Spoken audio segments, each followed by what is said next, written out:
Welcome to History Rewind.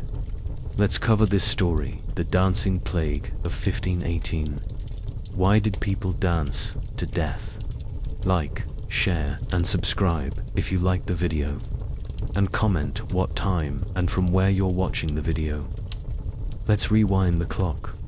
Back to the summer of 1518. It began quietly. A single woman stepped out onto the cobbled streets of Strasbourg, then part of the Holy Roman Empire, now in modern-day France. Her name was Frau Traffia. No one could have known it then, but she was about to ignite one of the most bizarre, horrifying, and inexplicable epidemics in recorded history. Without music, without a festival, without warning, she danced and danced and danced. Her body swayed violently, her feet stomped in rhythm only she could hear, her arms flailed and sweat poured from her brow. She wasn't celebrating, she wasn't smiling, she wasn't stopping. She danced for hours, then a day, then two, then three. No one could understand it.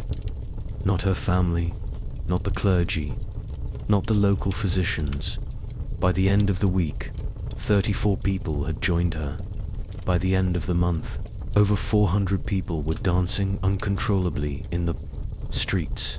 Some laughed, some cried, some screamed in terror, but none of them could stop dancing. And then, as their feet bled and their bodies collapsed from exhaustion, they started dying. Yes, dying from dancing. So what happened in Strasbourg in 1518? Was it mass hysteria, ergot poisoning, a curse, a punishment from God? Or was it something far more human and far more tragic? Let's uncover this haunting episode in history, the dancing plague of 1518, Strasbourg. Summer 1518, the sun beat down on Strasbourg, a bustling medieval town by the Rhine. Life was hard. The region had been gripped by famine. Crops failed, bread was scarce, diseases ravaged the countryside. The people, burdened by taxes, war, and religious fear, were mentally and physically exhausted. In this volatile mix, a strange tale unfolded. It began with one woman's silent rebellion, or perhaps a breakdown. Frau Traffia. Eyewitnesses said she looked distressed. She didn't laugh or shout or sing. She just moved.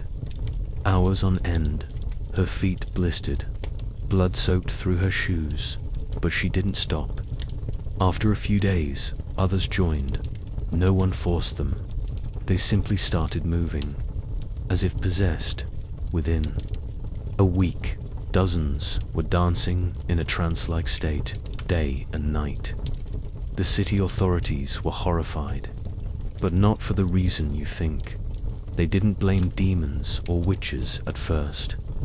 Instead, the physicians of Strasbourg, firm believers in the Greek medical traditions, diagnosed the dancers with hot blood.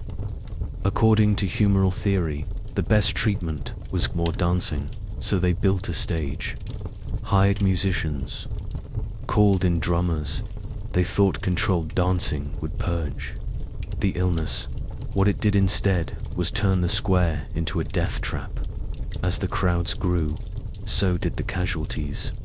Witnesses claimed some dancers collapsed after 6 straight days of movement, their hearts giving out.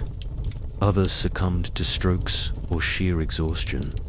Some limped, others screamed, while some seemed eerily calm, dancing themselves to death with a faint smile. There were no social media videos or emergency services, just confusion, terror, and grief. Some accounts claim up to 15 people were dying per day. Parents wept as their children collapsed. Wives saw husbands dragged away, and yet the music played on. Authorities, overwhelmed and terrified, reversed their approach. No more stages, no more music, Instead, the city ordered the dancers to be taken to a shrine dedicated to Saint Vitus, the patron saint of dancers and epileptics. They believed the curse could be lifted through prayer and pilgrimage. The dancers, bleeding and broken, were led, some carried to the mountains. Their feet were placed in red shoes blessed with holy water. Some recovered, some didn't. But by September, the dancing had stopped. The plague ended as mysteriously as it began. Theories: what really happened? Historians and scientists have puzzled over this phenomenon for centuries. Several competing theories have emerged: mass hysteria or psychogenic illness. This is the most widely accepted theory. In times of extreme stress, like famine, disease, and oppression, entire communities can exhibit physical symptoms without any biological cause. In modern terms, mass psychogenic illness. Their brains were overwhelmed, their bodies followed. Ergot poisoning. Some have suggested that contaminated rye bread infected with ergot fungus caused hallucinations and muscle spasms. Ergot is chemically similar to LSD, but critics argue that ergot poisoning rarely leads to coordinated physical activity, and it tends to confine people to bed, not launch them into days of rhythmic movement. Religious or spiritual panic at the time. Belief in saints and demons was widespread. Saint Vitus was believed to punish sinners with uncontrollable dancing. Fear of divine punishment might have triggered a psychological spiral. Social and political. Despair, asterisk, imagine living in 16th century Europe. Wars, famines, plagues, high infant mortality, oppressive religious control, and no real understanding of mental health. The body may have been crying out what the mind could no longer express. The dancing plague wasn't isolated. Similar incidents occurred in medieval Europe, in Aachen, Germany in 1374, and even earlier in the 11th century, but none matched the scale and horror of Strasbourg. Legacy. The forgotten epidemic, the dancing plague, faded from memory, treated as legend or folklore. But make no mistake, it happened.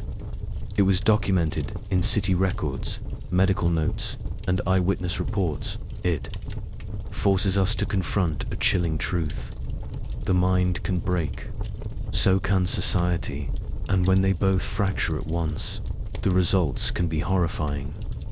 The people of Strasbourg weren't dancing in joy. They were dancing in pain, in fear, in desperation. Their bodies bore the weight of a collapsing world, and history remembered it, not in screams or protests, but in rhythm. The dancing plague of 1518 remains one of the strangest and most unsettling mysteries in human history. Was it a psychological phenomenon, a warning of societal collapse, or something else entirely? Whatever the truth may be, one thing is certain for those who danced that summer in Strasbourg: it was no celebration, it was a silent scream. Thank you for watching History Rewind.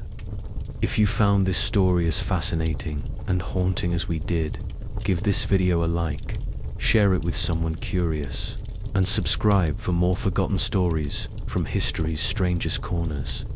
And don't forget to comment the time and where you're watching from. Until next time, keep your feet still and your mind open.